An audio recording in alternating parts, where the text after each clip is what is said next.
जिस प्रेमिका ने लगाया था रेप का आरोप, उसी से मिलने घर गया शख्स, थोड़ी देर बाद मौत ने किया तांडव। मध्य प्रदेश के सीधी जिले में 16 अक्टूबर की रात अक्टूबर को खौफनाक कांड हुआ। यहां रेप का आरोपी जेल से छूटने के कुछ दिन बाद उसी युवती के घर गया जिसने दुष्कर्म का आरोप लगाया था। यहां उसकी संदिग्ध परिस्थितियों में हत्या हो गई। 17 अक्टूबर को उसकी हत्या का नजारा देख लोगों के होश उड़ गए।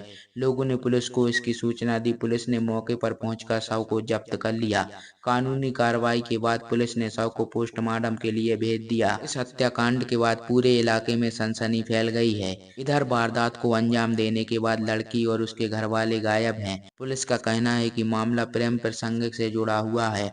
आरोपी को जल्द गिरफ्तार कर लिया जाएगा। महाकाली विसर्जन के दौरान करंट लगने से 3 की दर्दनाक मौत। मध्य प्रदेश के सिवनी जिले से दर्दनाक घटना सामने आई है। यहां गुरुवार को महाकाली प्रतिमा के विसर्जन के दौरान एक हादसा हो गया जिसमें करंट लगने की चपेट में आने से 3 लोगों की मौत हो गई और 5 अन्य गंभीर रूप से घायल हो गए। यह हादसा लखनादौन तहसील के धूमा गांव में हुआ जब एक ट्रक को महाकाली की प्रतिमा विसर्जन के लिए सजाया जा रहा था। जानकारी के अनुसार ट्रक को सजाते समय पाइप ऊपर हाई टेंशन वायर से टकरा गया जिसके बाद ट्रक में करंट फैल गया। इस हादसे में 8 लोग घायल हुए जिन्हें तुरंत लखनादौन सिविल अस्पताल लाया गया। अस्पताल पहुंचने पर डॉक्टर ने 3 को मृत घोषित कर दिया जबकि घायलों को सिवनी जिला अस्पताल रेफर किया गया है जहां पर उनका इलाज चल रहा है। महाकाली की प्रतिमा हर साल पंचमी को स्थापित की जाती है और दशहरे के 5 दिन बाद इसका विसर्जन किया जाता है। इस मौके पर यह हादसा हो गया जिससे इलाके में सनसनी फैल गई है।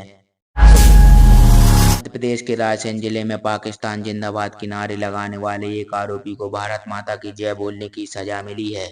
रायसेन के रहने वाले फैजान ने पाकिस्तान के पक्ष में नारे लगाए थे। इस मामले में 17 मई 2024 को भोपाल के मिसरोद थाने में एफआईआर दर्ज करने के बाद आरोपी को गिरफ्तार कर लिया गया था। तब से वह हिरासत में ही था। अभियोजन पक्ष ने तर्क दिया था कि आरोपी का इरादा विभिन्न समूहों के बीच दुश्मनी को बढ़ावा देना था और उसका कृत्य संविधा और राष्ट्रीय एकता के लिए हानिकारक है। अभियोजन पक्ष ने दावा किया था कि उसके पास आरोपी द्वारा नारे लगाते हुए एक वीडियो है, लेकिन वीडियो अदालत के समक्ष पेश नहीं किए जाने के कारण जमानत की सुनवाई में कई महीनों की देरी हो गई थी। जांच के बाद ट्रायल कोर्ट ने चार्जशीट भी पेश की गई थी। बीते मंगलवार 15 अक्टूबर को मध्य प्रदेश हाई कोर्ट ने 50,000 रुपए के मुचलके पर सशर्त जमानत दे दी है। चाकू मारने वाले 3 बदमाशों का पुलिस ने निकाला जुलूस। मध्य प्रदेश के बैतूल में पुलिस ने 3 चाकूबाज बदमाशों का जुलूस निकाला और न्यायालय में पेश किया।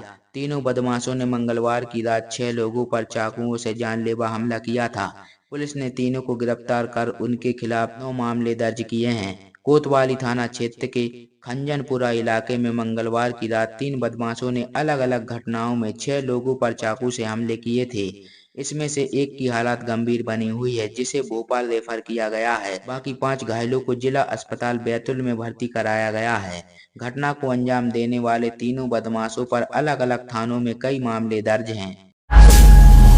छतरपुर जिले में बदमाशों ने गांव के लड़कों को पीटा, जूते भी चटवाए।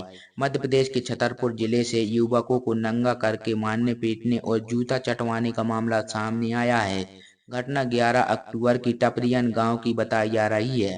मूर्ति विसर्जन के दौरान हुआ विवाद के बाद मामला इतना बढ़ गया कि युवकों ने बदला लेने के लिए गांव के लड़कों को चुन चुन कर मारना पीटना शुरू कर दिया। युवकों ने मारपीट की वीडियो भी बनाई और इसे सोशल मीडिया पर शेयर कर दिया। वीडियो वायरल होने के बाद पुलिस को घटना के बारे में पता चला, तब पुलिस ने एक्शन लिया।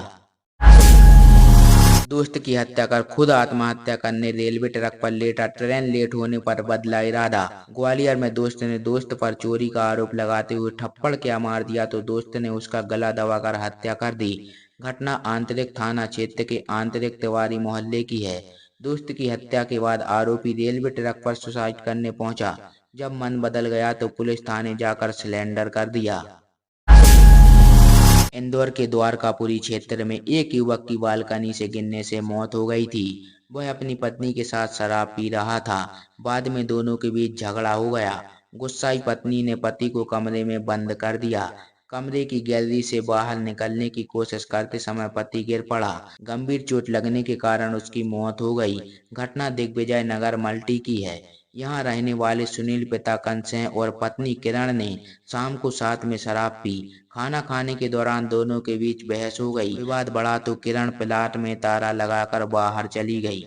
आधे घंटे तक पत्नी नहीं पहुंची तो सुनील बालकनी से नीचे उतरने की कोशिश करने लगा, लेकिन वह सिर के बल जमीन पर गिर पड़ा। आस पड़ोसी उसे लेकर अस्पताल पहुंचे, लेकिन तब तक उसकी मौत हो चुकी थी। एमपी के कटनी जिले में एक मासूम बच्चे को जातिगत गाली देते हुए उसे जबरन शराब के साथ पेट्रोल पिलाने का मामला सामने आया है। घटना के बाद नाबालिग बच्चे की अचानक तबीयत बिगड़ गई और उसे गंभीर हालत में कटनी जिला अस्पताल में भर्ती करवाया गया। शराब के नशे और दर्द से तड़प रहे 12 वर्षीय बच्चे को इलाज के लिए जिला अस्पताल पहुंचाया। पिता ने बताया कि मेरे मासूम बच्चे को ट्रक में डीजल डलवाने का बोलकर उसे जबरन अपने साथ ले गए और रास्ते में जातिगत रूप से गाली गलौज करते हुए शराब में पेट्रोल मिलाकर पिलाया था, जिससे मेरा बच्चा बेहोश हो गया था। मेरे बच्चे के साथ जातिगत गालियां भी दी।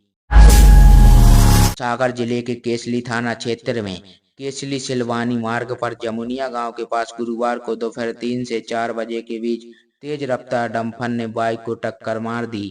टक्कर इतनी भीषण थी, बाइक सवार 3 लोगों की मौके पर ही मौत हो गई, वहीं बाइक चकनाचूर हो गई। स्थानीय लोगों ने पुलिस को हादसे की सूचना दी। इसके बाद मौके पर पहुंची केसली पुलिस ने पंचनामा कार्रवाई कर शवों को पोस्टमार्टम के लिए अस्पताल भेजा गया। प्राथमिक जांच में मृतकों की पहचान नरसिंहपुर जिले के सुआताला थाना क्षेत्र के बितली गांव निवासी 32 वर्षीय संतोष तिवारी, 25 वर्षीय दिनेश कुमार गौड़ और 42 वर्षीय लक्ष्मण गौड़ के रूप में हुई है। डीजे की तेज आवाज से 13 साल के बच्चे की गई जान। डांस करते करते अचानक जमीन पर गिरा मासूम। मध्य प्रदेश की राजधानी भोपाल से एक हैरान करने वाला मामला सामने आया है। यहाँ कथित तौर पर बज रहे डीजे म्यूजिक पर डांस कर रहा 13 साल के मासूम की अचानक मौत हो गई। ये घटना उस समय की है जब स्थानीय त्योहार मना रहे कुछ लोग डीजे चलाकर जश्न मना रहे थे। इसी बीच जब डीजे समर बिलोरे के घर के सामने आकर रुका तो 13 साल का समर बिलोरे भी भीड़ में डांस करने पहुंच गया और कुछ ही देर बाद वो जमीन पर गिर गया। मीडिया रिपोर्टर्स के मुताबिक ये घटना 14 अक्टूबर की शाम की बताई जा रही है।